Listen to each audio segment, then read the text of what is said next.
Ng halaman dyan dito banda sa may terrace namin. Tapos yan, bumili ako yan ng cover sa init.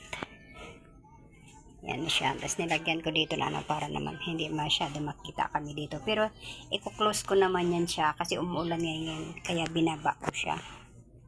Yan, pero kailangan pa siguro yan ang dalawa dyan para matakpan siya. Yan, hanggang dito yan guys. Ngayon, itong gate kasi, nilagyan ko nito kasi ang ulo ng alaga kung si Gulpan lumulusot. Talagang kasya ang ulo. O, tingnan nyo guys. O, tingnan mo. O. Kasasabi lang ni mami, pinapasok ang ulo dyan sa gilid. Ha? Ganyan siya. Kaya yan ay nilagyan ko ng ganun. Kasi nga, nagkasya talaga ang ulo niya dyan. Yan, yung mga halaman na yan, bigay ko yan. At ito namang, itong mga mayana, dala ko po yan galing sa San Roque Naik. Ayan sila, pati yan. Dala ko po talaga yung mga alagbati. Ayan siya, dala ko yan, yung mayana na yan.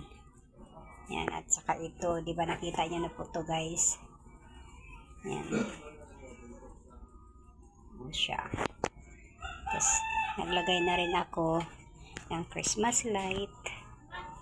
Yan. Mga luma ko na tong Christmas light. Hindi na talaga akong bumili. Marami man ito. Yung iba hindi ko na nilagay. Kasi ilang piraso din ito.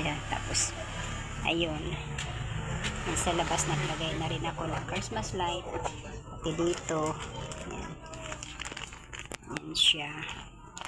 Bigay lang din yan sa aking halaman na yan. Okay. Kinuha ko na lang din kasi nga pwede siyang ikutan ng Christmas light. Ayan, Christmas light. Lagyan siya. Ayan, pati doon sa gilid. And kinulayan ko na rin to lahat ng pink. Kaya yung i-bike namin nasa tabi lang.